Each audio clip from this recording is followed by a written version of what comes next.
우리가 사랑을 한다고 말하면서 실수할 때가 참 많이 있습니다. 그 실수들 중에 대부분은 우리가 자신의 방식으로 사랑하기 때문입니다. 자신은 사랑한다고 말을 하는데 상대방은 사랑을 느끼지 못합니다. 아니, 그 사랑으로 인하여 오히려 괴로워합니다. 이것은 사랑이 아닙니다. 사랑을 한다고 자녀들을 사랑한다고 하는데 자녀들이 힘들어합니까? 사랑한다고 하는데 배우자들이 힘들어합니까? 이거는 나의 사랑의 방식이 잘못되었거나 또는 내가 생각하는 사랑이 잘못되었을 수 있다는 사실을 여러분 아셔야 됩니다. 중요한 것은 무엇인가? 그것은 성경이 말하는 사랑이 무엇인지를 배워야 합니다. 알아야 합니다. 그 방법대로 우리가 사랑해 나가야 합니다. 그럴 때 우리의 사랑이 성장하고 성숙하고 정말 사랑의 아름다운 열매를 맺을 수 있게 됩니다. 오늘 성경은 사랑은 기쁨이라고 말합니다. 사랑하면 기쁨이 옵니다. 그런데 사랑하는데 기쁨이 오지 않고 슬픔이 온다면 내 사랑하는 방식에, 방법에 문제가 있다는 사실을 아셔야 됩니다. 내가 생각하는 사랑이 무엇인지, 무엇이 잘못되었는지 우리는 한번 돌아보아야 합니다. 오늘 우리는 이 사랑이 기쁨을 주는 이 사랑에 대해서 살펴보면서 세 가지로 우리에게 기쁨을 주는 사랑은 과연 어떠한 사랑인지 세 가지로 살펴보며 은혜를 나누고자 합니다. 먼저 첫 번째, 우리 관계에서 기쁨을 주는 사랑은 악한 생각을 하지 않는 사랑이라고 말합니다. 여러분 5절 한번 보겠습니다. 5절 한번 띄워주십시오. 5절에 보면 사랑은 무례히 행하지 아니하며 자기의 유익을 구하지 아니하며 성내지 아니하며 악한 것을 생각하지 아니하며. 여러분 사랑을 오늘 성경은 뭐라고 말하냐면 악한 것을 생각하지 아니하는 것이 사랑이다라고 말합니다. 여러분 악한 것 하면은 나쁜 것을 생각하지 않는 것이다 라고 생각하는데요, 원어적으로 자세히 살펴보면 영어 번역은 좀 재밌게 번역되는데 어떻게 되어 있냐면 과거의 실수를 기억하지 않는 것이다 라고 되어 있습니다. 과거에 그가 잘못했던 것, 실수했던 것들을 기억하지 않는 것, 이것이 바로 악한 것을 생각하지 아니하는 것이다 라는 뜻입니다.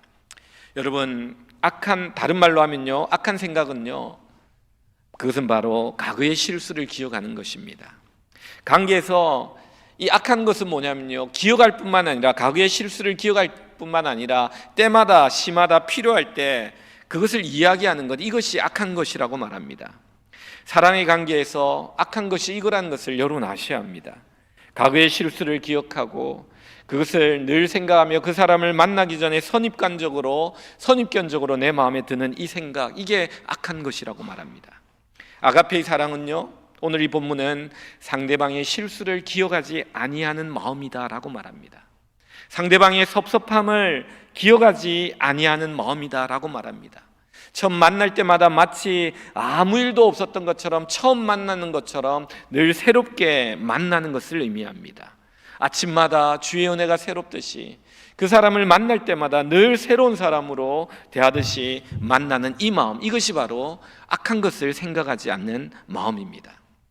베드로 사도는요, 이런 말씀을 우리에게 합니다. 베드로전서 4장 8절에 무엇보다도 뜨겁게 서로 사랑할지니 사랑은 허다한 죄를 덮느니라 라는 말씀을 합니다.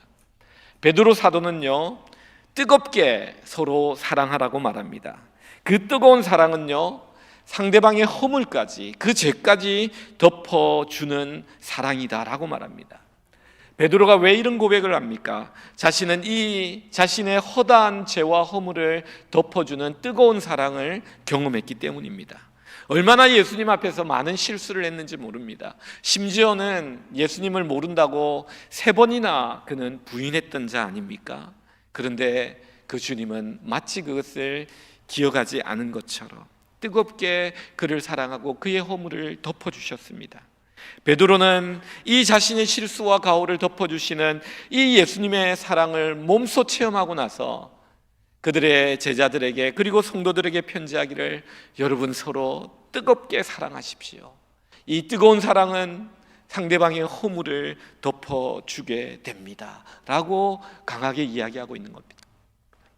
노아의 세 아들이 있습니다. 셈과 함과 야벳인데요, 노아는 노아 홍수가 끝나고 나서 포도 농사를 짓는데 포도 농사가 풍년을 이룹니다.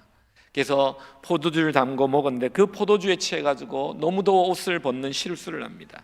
이 모습을 그의 아들 함이 제일 먼저 봅니다.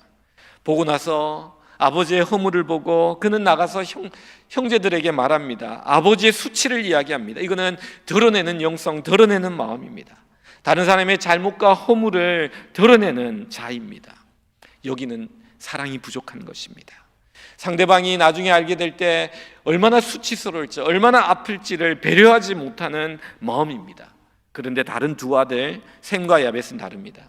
그는 아버지를 향해 뒷걸음치어 들어갑니다. 그리고 옷으로 그의 아버지의 수치를 덮어줍니다. 그리고 입을 닫습니다. 이게 바로 덮어주는 영성입니다. 덮어주는 마음입니다. 바로 사랑의 마음입니다. 뜨겁게 사랑할 때 상대방의 실수를, 이렇게 허물을 덮어줄 수 있게 되는 겁니다. 그의 수치와 부끄러움을 알기에 얼마나 민망할까 생각하며 그 부끄러움을 가려주고 덮어주는 이것이 바로 사랑이라고 말합니다. 하나님의 마음입니다. 하나님은 아담과 하와가 타락하고 선악과를 따먹어 그들이 부끄러워 자기가 벗은 줄을 깨닫고 나뭇잎으로 자기의 옷을 만들어 가렸을 때 하나님께서는 동물을 잡아 짐승의 가죽을 벗겨 그 가죽으로 그의 부끄러움을 덮어 주었습니다. 이것은 바로 예수 그리스도, 우리의 어린 양 대신 예수 그리스도의 보혈이, 그가 우리의 모든 죄를 덮어주시는 하나님의 사랑의 복음을 보여주고 있는 사건입니다. 여러분, 덮어주는 것, 허물을 덮어주는 것, 그거 바로 하나님의 마음입니다. 사랑하느냐 사랑하지 못하느냐, 얼마나 그의 허물을 덮어주는 자냐 드러내는 자에 달려있다는 사실을 여러분 아십시오. 사랑하는 사람은 그 허물을 덮어줍니다. 그 수치와 그 부끄러움과 그 아픈 마음을 알기 때문이죠. 그러나 사탄은 다릅니다. 고발합니다. 드러냅니다. 정죄합니다. 너가 이런 죄를 짓고도 하나님의 사람이냐 공격합니다. 이게 바로 사단의 마음입니다. 그러나 예수 그리스도의 보혈로 하나님은 우리를 덮으시고 새롭게 하시며 그 죄로 인하여 괴로워하는 우리 모두를 새로운 피조물이라 부르시는 것이 바로 하나님의 사랑이라는 것을 여러분 아셔야 합니다. 제가 부부싸움을 하는 걸 이렇게 보니까요, 제 부부싸움 했던 것들을 이렇게 보니까요, 이 사랑이 얼마나 필요한지를 깨닫게 돼요. 과거의 잘못을 기억하지 않는 사랑, 이 사랑이 얼마나 필요한지 몰라요. 여러분, 부부 사이에 조심해야 될 말이 있는데 이 말입니다. 당신은 항상 그래요, 늘 그래요 라고 말합니다.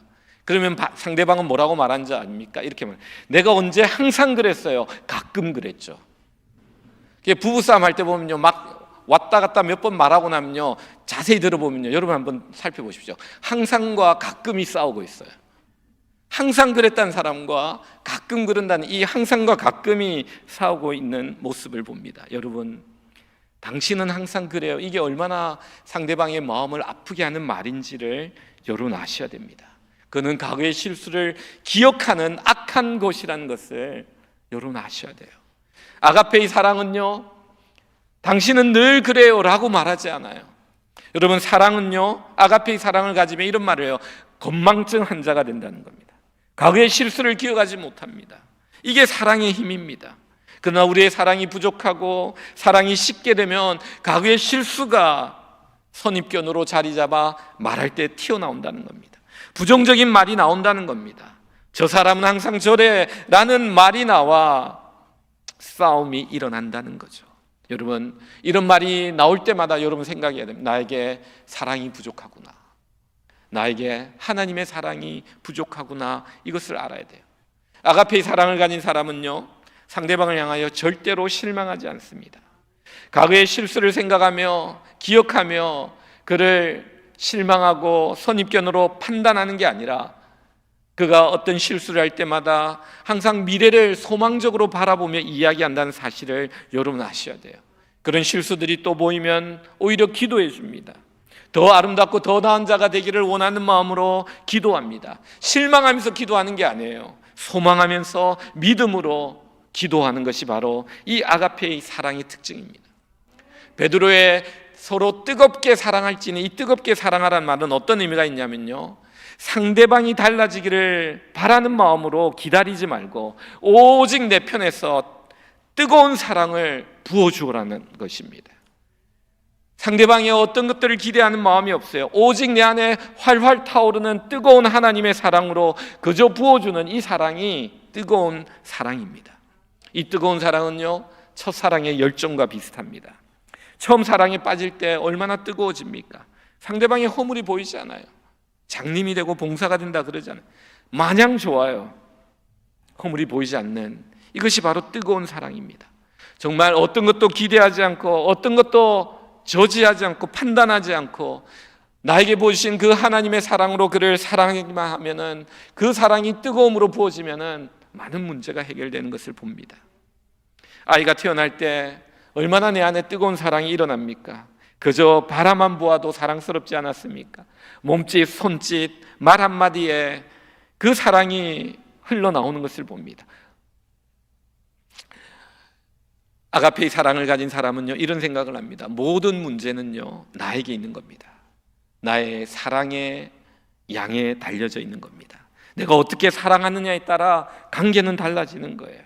모든 관계는 나에게 뜨거운 사랑이 있느냐 없느냐에 달라지는 겁니다. 여러분, 탕자를 보면 탕자가 돌아올 때 아버지가 탕자를 향해 한마디도 그의 과거의 실수를 묻는 그런 모습이 없습니다. 이게 하나님의 사랑이라는 겁니다. 이 하나님의 사랑을 우리가 경험했다면은 우리의 과거를 묻지 않고 우리의 과거의 실수를 묻지 않고 과거로 우리를 판단하지 않는 그 하나님을 경험했다면 우리가 이웃을 사랑할 때 이 사랑으로 사랑하라고 말씀하고 있는 겁니다. 우리가 이 첫 번째 사랑은 악한 것을 생각하지 않는 것입니다. 이것을 마음속 깊이 간직해야 돼요. 그렇게 될 때 가정이 살아납니다. 자녀들이 살아납니다. 저는 말씀을 준비하면서 그런 생각을 해요. 정말 내가 이렇게 오늘까지 밝고 건강하게 자랄 수 있었던 것, 부모님의 악한 것을 생각하지 않는 사랑이 있었기 때문이다라는 생각을 합니다. 얼마나 말썽을 많이 피우고 그랬지만 늘 새롭게 대해주셨던 부모님의 사랑, 또 결혼하여 이렇게 살면서 이 전도사로 또 부목사로 목사로 이렇게 살 때 얼마나 그 사모의 자리, 교육자의 아내의 자리가 힘듭니까? 그 어려움에도 불구하고 늘 나의 실수와 나의 실패와 이런 것들을 기억하지 않는 아내가 있었기에 오늘의 내가 있지 않나 생각합니다. 사랑하는 성도 여러분, 꼭 기억하십시오. 우리 한편에서 뜨거운 사랑으로 악한 것을 생각하지 않는 이 사랑을 우리가 가질 때 그 관계는 놀라운 하늘의 기쁨이 주어지게 됩니다. 두 번째로는요, 이 기쁨의 사랑은요, 불의를 기뻐하지 않는 사랑이라고 말합니다. 여러분 6절 한번 볼까요? 6절에 이런 말씀이 있습니다. 불의를 기뻐하지 아니하며, 사랑은 불의를 기뻐하지 않는다라는 겁니다. 여러분, 불의는 뭡니까? 불의는요, 옳지 않은 것입니다. 이 옳지 않음은 어떤 옳지 않음이냐? 하나님 앞에서 옳지 않은 것을 의미해요. 세상 사람들은요, 그 정도는 괜찮다라고 말합니다. 다들 그렇게 하는데 어떻느냐라고 말합니다. 그러나 이 불이란 단어는요, 하나님이 보실 때 옳은 것이 의고요, 하나님 보실 때 옳지 않은 것이 불입니다. 이게 불이란 것은 하나님 앞에서 옳지 않은 것, 그것을 기뻐하지 않는 것, 이게 바로 아가페의 사랑이라는 겁니다. 여러분, 불의는요, 두 가지로 생각할 수 있어요. 불의의 방법적인 면, 그리고 불의의 열매를 생각해 볼 수 있습니다. 불의의 방법적인 것은 어떤 거냐면요, 불의한 길을 가는 사고와 생각과 가치관이에요. 불의한 방법대로 인생을 살아가는 거예요. 그것을 기뻐하지 않아야 된다는 거예요. 하나님 보시기에 좋지 않은 길로 갑니다. 그것을 배우자가 기뻐하지 않아야 된다는 겁니다. 자녀가 하나님 보시기에 기쁘지 않은 길로 갑니다. 그것을 기뻐하지 않는 자가 되어야, 이것이 바로 참된 사랑이요, 아가페의 사랑이란 겁니다. 그 사랑을 가지고 잘못된 길을 가는 자를 기뻐하지 않을 때 그가 그 길을 고쳐 하나님 원하시는 바른 길로 가게 된다는 겁니다. 여러분, 불의한 방법은 어떤 겁니까? 이건 이런 겁니다. 다른 사람의 실패를 통해 내가 성공하는 것, 다른 사람의 손해를 통해 내가 이익을 얻는 것, 이게 불의라는 거예요. 성경적 불의는요, 이런 겁니다. 같이 윈윈하는 게 아니에요. 그도 얻고 나도 얻고, 그도 이롭고 나도 이롭고, 이런 게 아니라 그의 손해가 나의 이익이 되고 그의 아픔이 나의 기쁨이 되고 나의 기쁨 뒤에 그들의 눈물이 있다면 이게 불의한 거라는 겁니다. 상대방의 눈물을 통해서 얻는 이 기쁨을 기뻐하지 않는 이것이 바로 아가페의 사랑입니다. 어떤 한 분이 목사님을 찾아갔어요. 이렇게 말했습니다. 목사님, 제가 작년에 한 건물을 구입했습니다. 그런데 그 건물이 올해 가격이 많이 올랐습니다. 너무 기분이 좋습니다. 이 말을 했대요. 근데 목사님이 이렇게 말했대요.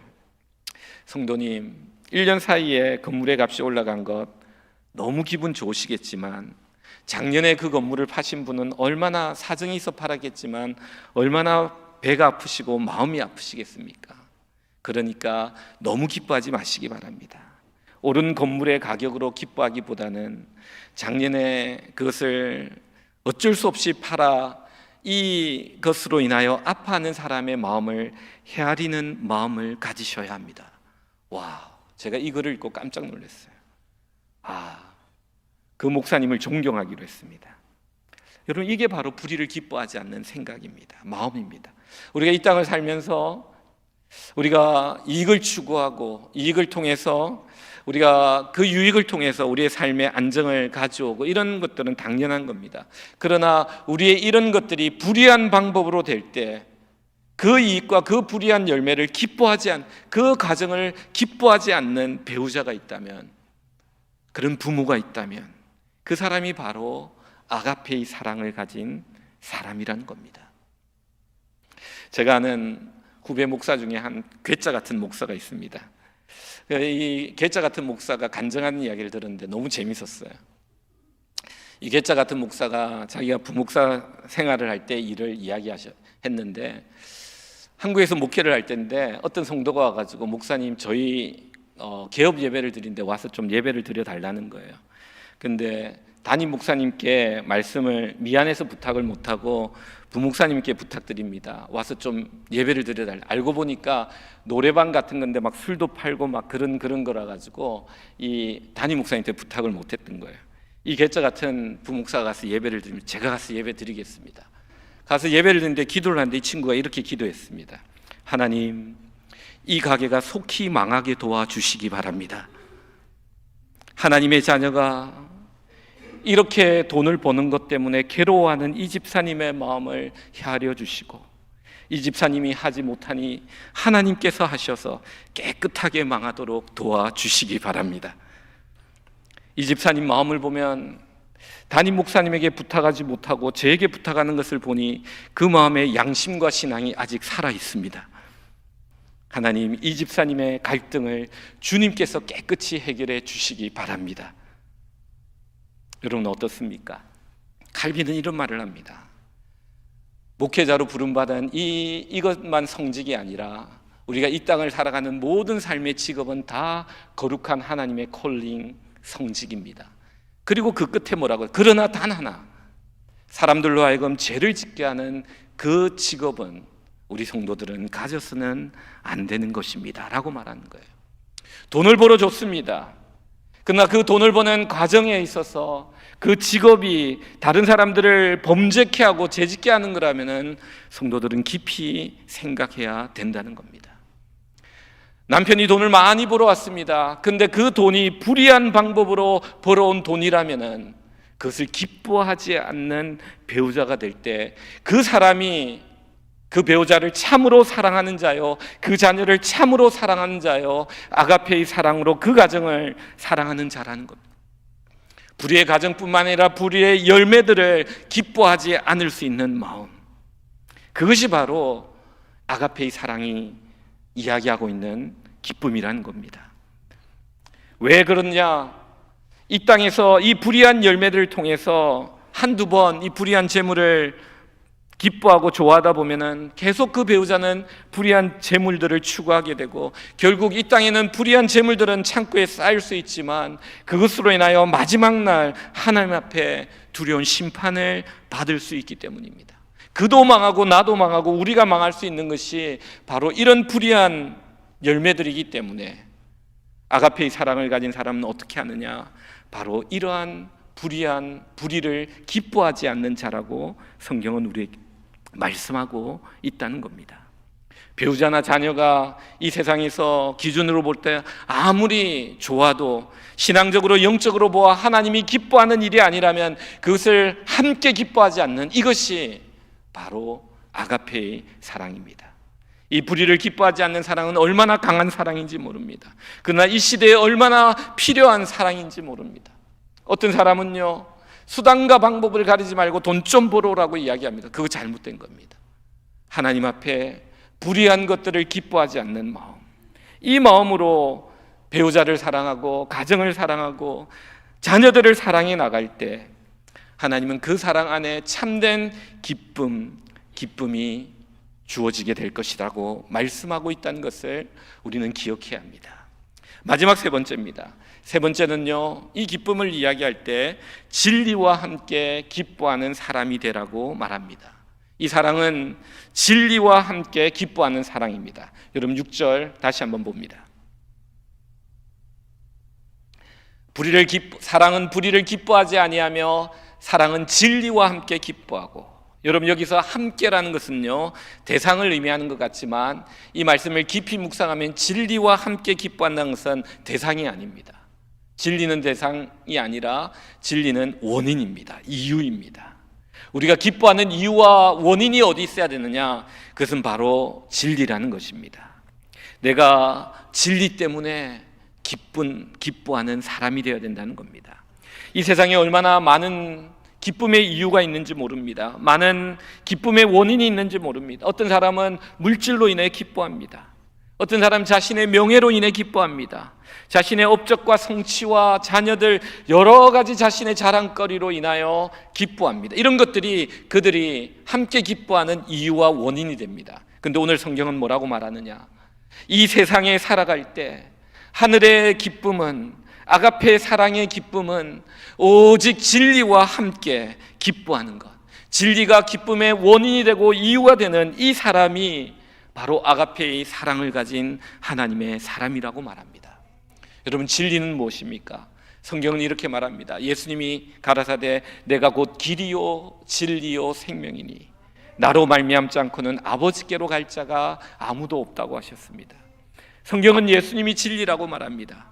아가페의 사랑은 이 세상의 것으로 기뻐하는 것이 아니라 예수님으로 인해 기뻐하는 겁니다. 우리의 기쁨의 원인이 이 세상의 것들이 아니라 오직 예수 그리스도가 되는 겁니다. 예수 그리스도가 나에게 베풀어 주신 구원, 그분의 사랑, 은혜, 축복들, 이런 것들로 인해 내 심정에 말할 수 없는 기쁨이 가득한 이 사람이 바로 아가페의 사랑을 가진 사람이라는 겁니다. 예수님은 이 기쁨을 밭에 감추인 보화를 발견한 농부로 비유로 우리에게 설명해 주셨습니다. 소장농이 밭일을 합니다. 근데 밭을 갈다가 그만 보화를 발견합니다. 그 당시에는 은행이 없었기 때문에 사람들이 이 보화를 밭에다 많이 숨겼다고 합니다. 근데 전쟁이 나고 그리고 갑자기 기아와 질병으로 죽게 되면 이 숨겨놓은 이 보화들을 그냥 잊어버리고 죽는 사람이 많았다고 합니다. 그래서 이런 케이스가 가끔 있었대요. 밭을 갈다가 숨겨놓은 보화를 발견하는 겁니다. 그때는요, 이것이 어느 정도 발견하고 나서 그 보화를 발견한 사람의 것이 된다고 합니다. 그 당시에는요. 이렇게 되는데 이 보화를 발견한 농부가 어떻게 하느냐? 가서 자신의 모든 소유를 팔아가지고, 소장농이니까 그 밭을 사고 그 밭에 있는 보화로 인하여 기뻐하는 모습을 이야기하면서 천국을 이와 같이 비유하셨습니다. 여러분 바로 이런 겁니다.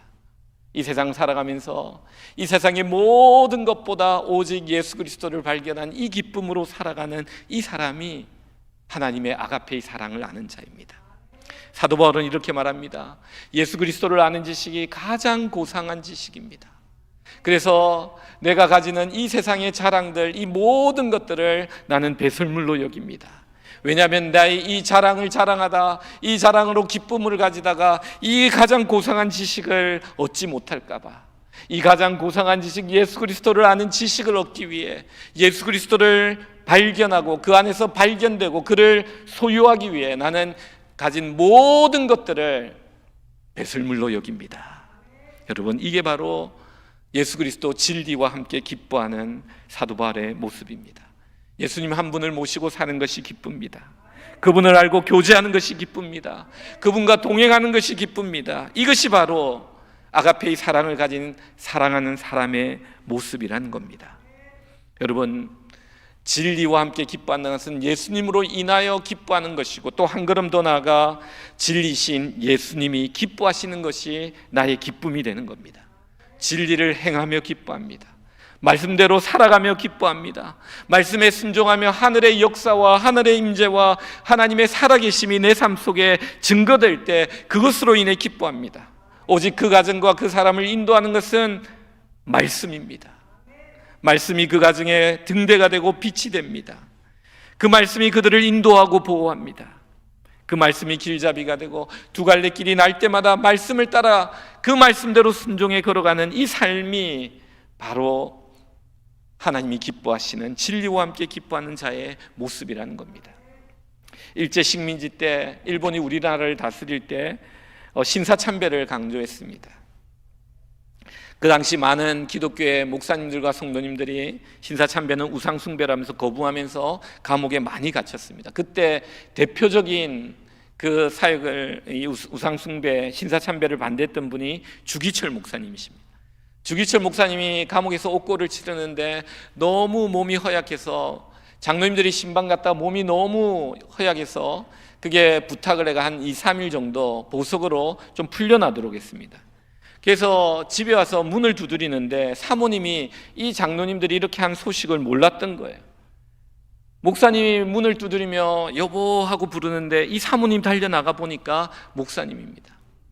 우리 같으면 너무 기뻐 문을 열어줄 텐데 이 사모님 문을 열어주지 않습니다. 그러면서 사모님이 이렇게 말합니다.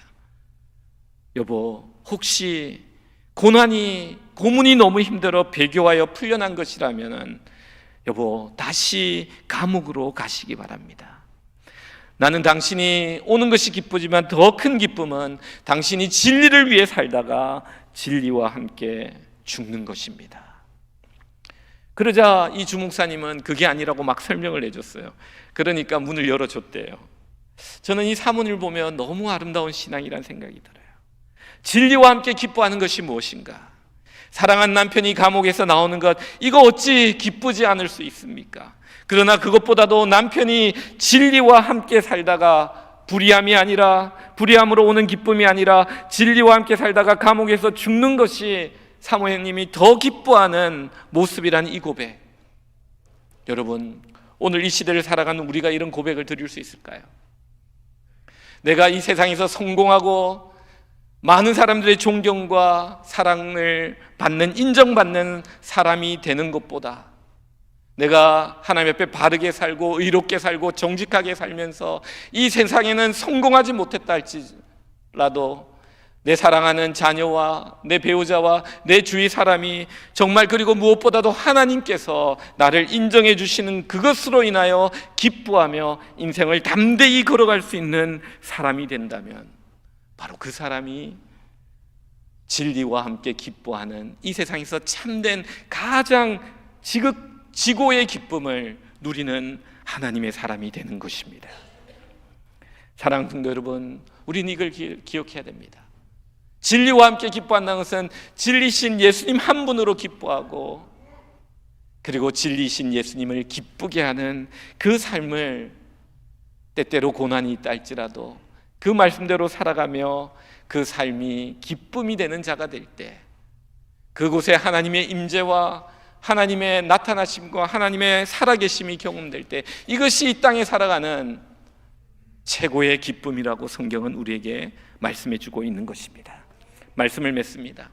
자녀 셋을 키운 한 여인이 있었습니다. 하루는 어떤 사람이 와서 질문을 합니다. 자녀 셋 중에 누구를 가장 사랑합니까? 라고 묻습니다.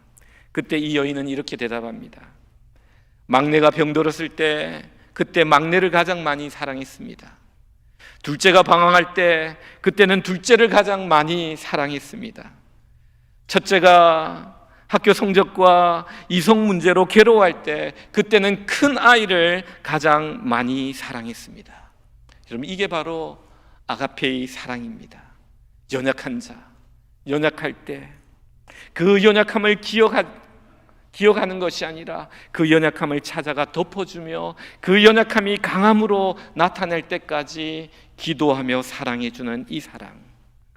사자는 병든 새끼를 절벽에서 던진다고 합니다. 독수리는 연약한 새끼를 둥지에서 떨어뜨린다고 합니다. 그러나 부모는 항상 아픈 자녀와 고통 가운데 있는 자녀에게 더 가까이 가며 그를 사랑으로 덮고 그를 회복시켜 일으켜 세우려고 한다고 합니다.